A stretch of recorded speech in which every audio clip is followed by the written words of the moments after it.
Charles I was tried and found guilty of high treason. He was executed in January 1649 in London. An event like this had never been seen before. The king, who many thought had been chosen by God to rule the country, had been executed. Oliver Cromwell ruled the country as Lord Protector until his death in 1658.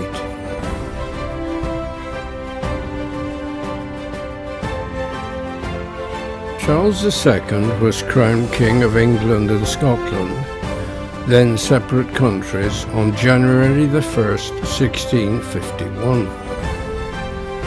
The new king had spent the past 6 months rebuilding his Royalist forces and making plans to recapture the throne and avenge his father. He had cobbled together an army of about 15,000 men, most of them Scots, who hoped to forcibly impose their Presbyterian religion on Anglican England. Charles was more or less indifferent to the religious underpinnings of the war, if anything. He tended to favour his Catholic mother's church, but he had willingly signed a solemn covenant agreeing to promote Presbyterianism as a new state religion once the Stuarts sat again on the English throne. Although Cromwell's new model army had defeated a Scottish army at Dunbar, Cromwell could not prevent Charles II from marching from Scotland deep into England at the head of another Royalist army. On Friday the 22nd of August 1651, Charles II, with his mainly Scottish army, ended a tedious march from Scotland and arrived at Worcester, where he took possession of the city, meeting slight opposition. He was attempting to regain the throne that had been lost when his father Charles I was executed. He drew little support from the English, who saw them as a foreign army. It was drawing towards evening when the king and others of the nobility marched with the main body of the army through Sidbury Gate to plan an unexpected attack on the whole line of the enemy. The Royalists entered the city and immediately started the process of refortification of key points, including a substantial earthwork bastion, Fort Royal, which commanded the high ground overlooking Sidbury Gate. Their HQ was the commandery, overlooked by Fort Royal.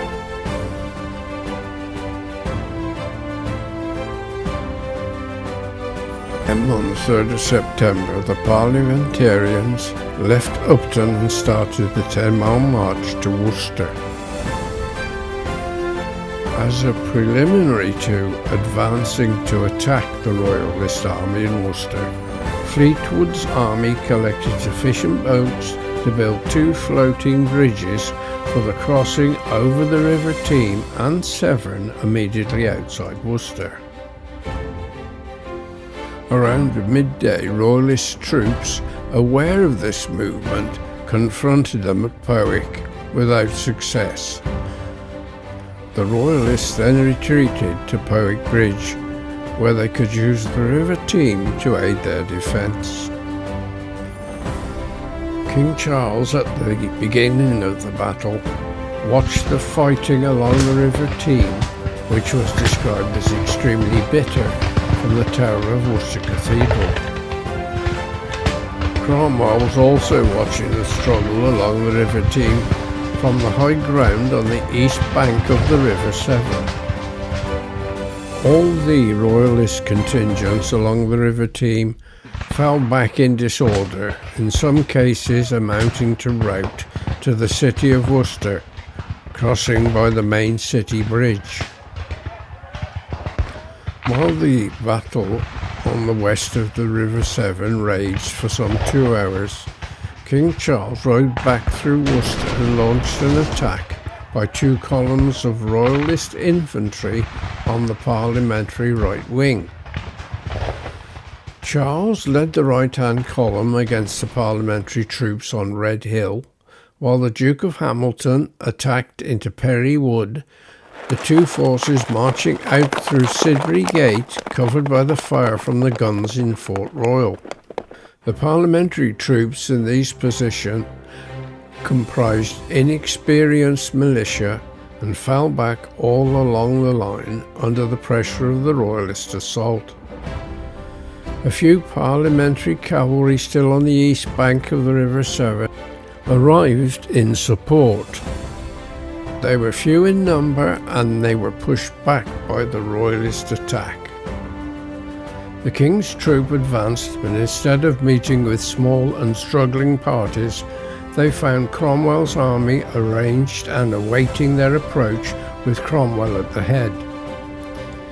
It was supposed to be with Fleetwood's forces at Powick on the other side of the Severn. At last, running out of ammunition, the Scots broke, some racing for refuge in Worcester, others continuing north into the open countryside beyond. King Charles had fought with considerable courage. He now found his escape blocked by an ammunition wagon immobilised in the Sidbury Gate. Charles abandoned his armour and squeezed through, finding another horse and joining the Earl of Cleveland, Sir James Hamilton, Colonel Wogan and others in attempting to rally the Royalist troops. The King in council, finding that little could be effected by remaining within the walls whilst the enemy was attacking, he decided to attack the enemy outposts and camps on the Red Hill at night with 1,500 selected men in 2 separate detachments. He was almost right, aided by the fact that the troops left behind on the hill were mainly untried militia. The Royalists overran the musketeer pickets behind a stand of hedgerows, drove off a troop of Cromwell's cavalry and seized Cromwell's artillery. For a brief moment, the entire battle hung in the balance. But the whole plan proved abortive, and many were killed and wounded. Cromwell's spy in Worcester had made him acquainted with the scheme, and the traitor who conveyed the information was the next day publicly hanged at the cross. The untrained militia resolutely held firm until the ever-alert Cromwell could rush reinforcements back across the river. The Royalist cause was over. It was now about 5 p.m. and the battle, to all intents and purposes, was over, although a good deal of last-ditch fighting and dying remained.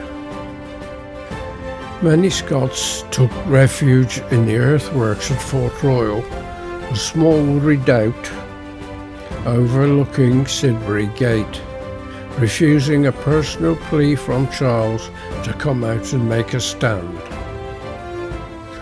Cromwell's men were pressing into the city from the east, while Fleetwood's troops crossed the bridge into the city from the south. Leslie's Scottish cavalry, withdrawn throughout the battle on Pitchcroft to the north of the city, continued to refuse to take part in the battle. Increasingly frantic, but not panic-stricken, the young king raced through Worcester attempting to organise another charge. He had inhabited a house in the southeastern corner of the Corn Market, to which he immediately fled with Lord Wilmot. and though closely pursued by Colonel Cobbett, he made good his escape at the back door of the house just as his pursuer entered it.